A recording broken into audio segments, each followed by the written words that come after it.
সভাপতি মাননীয় অধিবক্তা ৰুহুল আমিন সাহেব, মঞ্চত উপবিষ্ট বিশিষ্ট অতিথিসকল আৰু আমাৰ শ্ৰদ্ধাৰ মহিজুদ্দিন শেখ ছাৰ আৰু অন্যান্য অতিথিসকল, আমাৰ মঞ্চৰ সন্মুখত থকা মৰমৰ ছাত্ৰ ছাত্ৰীসকল, স্থানীয় মুৰব্বীসকল, আই মাতৃ আৰু ভণ্টি বাইদেউসকল, নিশ্চয় আপোনালোকে গম পায় যে আজি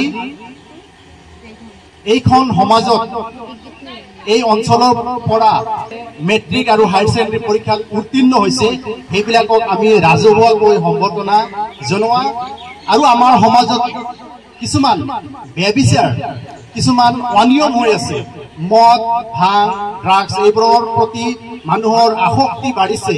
গতিকে সেইবিলাকৰ ওপৰত আমি এটা সজাগতা সভা অনুষ্ঠিত কৰিছোঁ আৰু এই সম্বৰ্ধনা আৰু সজাগতা সভাখন অনুষ্ঠিত কৰিছে আৰ-আমিন ফাউণ্ডেশ্যনৰ ফালৰ পৰা। গতিকে আৰ-আমিন ফাউণ্ডেশ্যনৰ সকলো বিষয়ববীয়াক আমি ধন্যবাদ জনাব লাগিব। মই এটা সৰু এক্সাম্পল দিবলৈ ওলাইছোঁ যে আমি কেতিয়াবা আমাৰ ঘৰত আমি লাও গছ ৰোপণ কৰোঁ, হয়নে নাই? এটা ৰোপণ কৰিলোঁ, কিন্তু লাও গছটো যেতিয়া অলপ ভালকৈ হৈ থাকিল, সেই লাও গছত বিভিন্ন প্ৰকাৰৰ বেমাৰ আজাৰ দেখা দিয়ে, বিভিন্ন পোক পৰুৱাই দেখা দিয়ে, হয়নে নাই?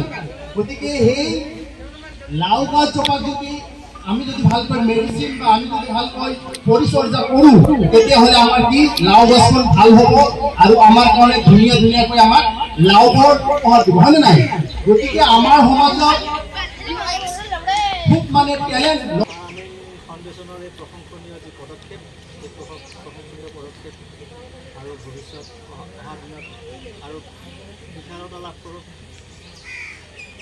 আৰু যাতে অহা দিনত আৰু বৃহৎ আকাৰে এই অনুষ্ঠান তেখেতসকলে আয়োজন কৰিব পাৰে, এই আশা ৰাখিলোঁ।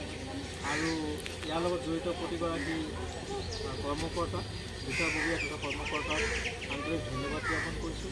তেখেতসকলে আৰু বেছি বেছি মানুহৰ লগত কমিউনিকেট কৰক, যাতে অহা দিনত এই আৰ-আমিন ফাউণ্ডেশ্যনে এটা বৃহৎ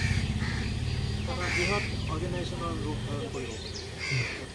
আৰ-আমিন ফাউণ্ডেশ্যনক আজি এই সজাগতা সভাত মই আদৰণি জনাইছোঁ।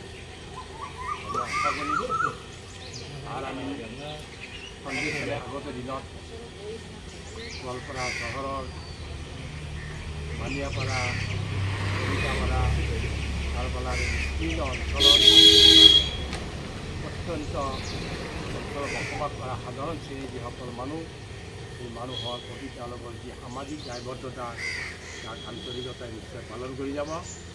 আৰু আশা কৰিম নতুন প্ৰজন্মৰ যিসকল প্ৰতিনিধি আজি হাইস্কুল শিক্ষান্ত পৰীক্ষা আৰু অসম উচ্চতৰ মাধ্যমিক চূড়ান্ত পৰীক্ষাত সাফল্য অৰ্জন কৰি জীৱনৰ বাটত খোজ পেলাইছে, তেওঁলোকৰ উজ্জ্বল ভৱিষ্যত আৰু উত্তৰোত্তৰ উন্নতি কামনা কৰিছোঁ। ধন্যবাদ। আমি 2024 চনৰ জানুৱাৰী মাহত যি আৰ-আমিন ফাউণ্ডেশ্যন আৰম্ভ কৰিছোঁ, আমি গোৱালপাৰা চহৰত, বিশেষকৈ গোৱালপাৰা জিলাত পিছপৰা অঞ্চলত যাতে বিভিন্ন সামাজিক কাম কাজৰ মাজেদি যাতে আগবাঢ়ি লৈ যাব পাৰোঁ, লগতে আমাৰ সমাজত চলি থকা বিভিন্ন বেধি, বিভিন্ন ধৰণৰ অসামাজিক কাম কাজ বন্ধ কৰিব পাৰোঁ আৰু মানুহৰ মাজত সজাগতা সৃষ্টি কৰিব পাৰোঁ, সেই লক্ষ্য উদ্দেশ্য আগত ৰাখি আমি আৰ-আমিন ফাউণ্ডেশ্যন আৰম্ভ কৰিছোঁ। আমি বিগত সময়তো কিছু কাম কাজ কৰিছোঁ। আজি আমি আমাৰ এই গোৱালপাৰা অঞ্চলত, বিশেষকৈ ভাটিপাৰা, বানিয়াপাৰা, কাৰবালা অঞ্চলত যিবিলাক ছাত্ৰ ছাত্ৰীয়ে হাইস্কুল শিক্ষান্ত পৰীক্ষা আৰু উচ্চতৰ মাধ্যমিক শিক্ষান্ত পৰীক্ষাত উত্তীৰ্ণ হৈছে, সেইসকল ছাত্ৰ ছাত্ৰীক আমি অভিনন্দন পত্ৰেৰে আমি সম্বৰ্ধনা জনালোঁ।